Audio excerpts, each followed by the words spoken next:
नमस्कार दोस्तों, स्वागत है आप सभी का। दोस्तों, हमारी दाहोद इंदौर रेल परियोजना के निर्माण में कई बाधाएं इसके स्वीकृत होने के पश्चात से आई हैं और इसका कार्य बहुत अच्छा, बहुत जगहों पर चल रहा है और इसका एक बड़ा हिस्सा इस वित्तीय वर्ष में तैयार होने की उम्मीद की जा रही है। वैसे तो यह कार्य वर्ष 2023-24 वित्तीय वर्ष में पूरा होना था, परंतु विभिन्न व्यवधानों की वजह से इंदौर से धार के इस हिस्से को अब अगले वित्तीय वर्ष यानी कि 2025-26 में पूरा किया जाएगा। वहीं आगे के सेक्शन की बात करें तो जो हमारा कतवारा से झाबुआ सेक्शन है वह भी इसी वित्तीय वर्ष 2025-26 में पूरा किया जा सकता है।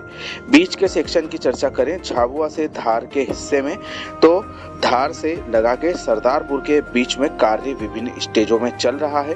धार से आगे तिरला स्टेशन तक कार्य काफी अच्छा दिखाई देता है। तिरला से अमझेरा के बीच में कार्य की गति कुछ धीमी है। वजह है यहाँ पर अभी भूमि अधिग्रहण पूरी तरह से नहीं किया जा सका है। वहीं अमझेरा से सरदारपुर की बात करें तो यहाँ पर कार्य जो शासकीय जमीनें हैं उन पर तेज गति से शुरू हो गया है। प्राइवेट जमीनों पर जल्दी ही कार्य शुरू होने की उम्मीद की जा रही है। हम समय समय पर आपको सरदारपुर की और तिरला की अपडेट दिखाते रहे हैं। आज चर्चा करने वाले हैं सरदारपुर से लगा के उमरकोट के हिस्से के बारे में, जिसको कि डाइवर्ट करने का प्लान रेलवे विभाग बना चुका है, लेकिन इसमें एक जो खास बात निकल के सामने आई है, जिस वजह से रेलवे विभाग इसको डाइवर्ट करने का विचार बना रहा है, उसके लिए आवेदन ही रेलवे वालों ने नहीं किया है। हम बात कर रहे हैं वन अनुमति की, जो कि खरमोर रिजर्व फॉरेस्ट के बीच में से होकर यह ट्रैक गुजरने वाला था, परंतु रेलवे विभाग के द्वारा वन अनुमति के लिए कोई आवेदन नहीं किया गया है, जबकि जो हमारा उमरकोट से झाबुआ सेक्शन है उसके लिए जरूर अनुमति का आवेदन लंबित चल रहा है। और इस बीच दाहोद इंदौर रेल परियोजना में पश्चिम रेलवे के द्वारा उमरकोट से सरदारपुर के हिस्से को डाइवर्ट करने के लिए जो अलाइनमेंट फाइनल किया है, उसके लिए भूमि अधिग्रहण हेतु प्रारंभिक अधिसूचना भी प्रकाशित कर दी है। यह भी समझ से परे है कि जब तक कि आप जो फॉरेस्ट की अनुमति के लिए आवेदन ही नहीं करते, ऐसे में जो पुराना रूट है उसको रेलवे लाइन से वंचित करने के बारे में कैसे सोच सकते हैं। क्षेत्र के निवासी इस बारे में आक्रोशित तो है ही और क्षेत्र के जनप्रतिनिधि भी लगातार प्रयास कर रहे हैं कि जो महत्वपूर्ण रूट है राजगढ़ सरदारपुर के पास से श्री मोहनखेड़ा जैन तीर्थ को भी रेलवे लाइन से वंचित करने की जो पॉलिसी हमारा पश्चिम रेलवे कार्य जिस पर कर रहा है उस पर विचार किए जाने की आवश्यकता है। क्षेत्र की जनप्रतिनिधि एवं केंद्रीय राज्य मंत्री सावित्री ठाकुर जी के द्वारा रेल मंत्री जी से इस विषय में मिलकर नवीन सर्वे कार्य जो भूमि अधिग्रहण के लिए सरदारपुर से उमरकोट के बीच में किया जा रहा है, इसको रोकने की मांग की है। उनके द्वारा पत्र लिखकर रेल मंत्री जी से यह जो कार्य चल रहा है, कार्य जो शुरू करने के लिए बिना अनुमति फॉरेस्ट से मांगे ही अलाइनमेंट बदलकर हमारे महत्वपूर्ण क्षेत्र को रेल रूट से वंचित किए जाने का कार्य किया जा रहा है, इसको पूरी तरह से रोका जाए। प्रारंभिक स्वीकृति के समय जो रूट निर्धारित था अमोदिया सोनगढ़ से उमरकोट तक का, रेलवे विभाग द्वारा जबरन सरदारपुर खरमोर अभ्यारण्य का हवाला देकर बदल दिया गया है। और जैसा कि हम कह रहे हैं कि वन विभाग के अनुसार रेलवे द्वारा इस अभ्यारण्य क्षेत्र से रेल लाइन निकालने की कोई अनुमति नहीं मांगी गई है। खरमोर अभ्यारण्य क्षेत्र में वन विभाग द्वारा पूर्व में नेशनल हाईवे के लिए वर्ष 2016 में, पावर ग्रिड कारपोरेशन के लिए वर्ष 2010 के दशक में और जनवरी 2025 में 11 टावर लगाने की अनुमति उनके द्वारा क्लियरेंस मांगने पर दी गई है, परंतु रेलवे विभाग के द्वारा बिना अनुमति मांगे ही रूट को डाइवर्ट करने का जो कार्य किया जा रहा है, निश्चित तौर पर क्षेत्र के नागरिकों के साथ में धोखा किया जा रहा है। इसलिए क्षेत्र के जो जनप्रतिनिधि है, क्षेत्र के जो लोग हैं, मांग कर रहे हैं कि जो नया सर्वे, नया अलाइनमेंट के लिए रेलवे विभाग प्रयास कर रहा है उसको रोका जाए और जो वन विभाग है उसके साथ में सामंजस्य बिठाकर पुराने रूट से ही इस अलाइनमेंट को गुजारा जाए, क्योंकि नए रूट से निकालने की वजह से हमारा महत्वपूर्ण क्षेत्र वंचित होगा। साथ ही जो नया इलाका है वहाँ पर नए जमीन अधिग्रहण की वजह से यह अलाइनमेंट तो लंबा होगा ही, साथ ही इसको बनाने की लागत भी बढ़ेगी।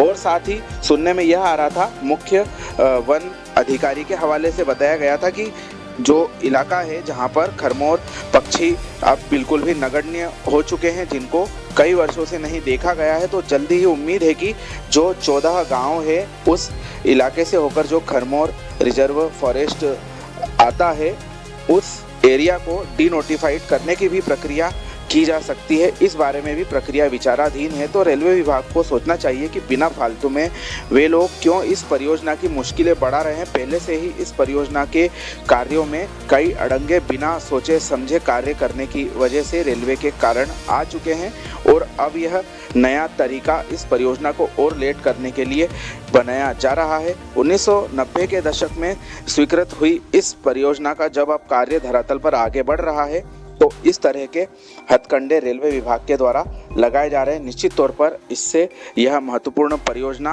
अटक सकती है, क्योंकि जो नया इलाका है उसमें भूमि अधिग्रहण पूरा करने में करीब 2 साल से अधिक समय लग सकता है। जैसा कि हम देख रहे हैं, एंड टाइम पर अमझेरा से लगा के तिरला के बीच में भी अलाइनमेंट बदल दिया गया। वर्ष 2023 में प्रक्रिया शुरू हुई थी और अब जाकर यह प्रक्रिया अभी पूरी तरह से भूमि अधिग्रहण वहां पर नहीं हो पाया है। और ऐसा ही कुछ अब सरदारपुर से आगे के सेक्शन के बारे में भी देखने में आ रहा है। रेलवे विभाग क्या इस परियोजना को अटकाने की मंशा रखता है?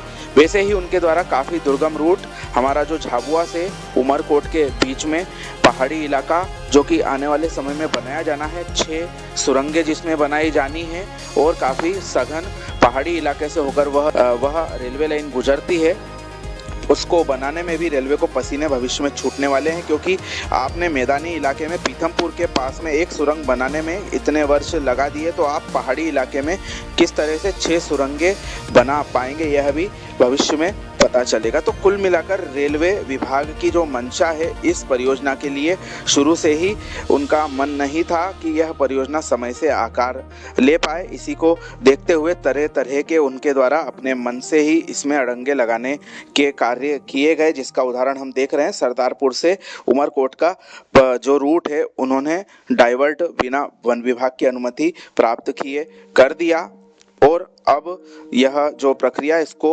रोकने के लिए पुराने रूट से ही रेलवे लाइन गुजरे, इसके लिए क्षेत्र के लोग और क्षेत्र के जनप्रतिनिधि लगातार प्रयास कर रहे हैं। देखते हैं इन प्रयासों को कब सफलता मिलेगी और उम्मीद है कि रेलवे विभाग जो रूट डाइवर्ट किया जा रहा है उस पर पुनर्विचार करे और वन विभाग के पास में अप्लाई करे, ताकि जो वन अनुमतियां हैं वह प्राप्त की जा सके और आवाज रहित दीवारें बनाकर ट्रैक गुजारा जाए, जैसा कि नेशनल हाईवे के मामले में किया गया है। यदि आपको इस कॉरिडोर से रेलवे लाइन निकालने में कोई दिक्कत होती है तो वन विभाग इसके लिए भी प्रयास कर रहा है कि क्षेत्र में जो खरमोर अभ्यारण्य के 14 गांवों को डीनोटिफाइड किया जाए। इस बारे में भी प्रक्रिया विचाराधीन है। तो उम्मीद यही की जा रही है कि जल्दी ही कुछ सकारात्मक परिणाम इस प्रोजेक्ट में निकलकर सामने आ सकते हैं। इस महत्वपूर्ण परियोजना की अपडेट प्राप्त करते रहने के लिए हमारे चैनल के साथ में जुड़े रहें। जानकारी आपको कैसी लगी कमेंट करके जरूर बताएं।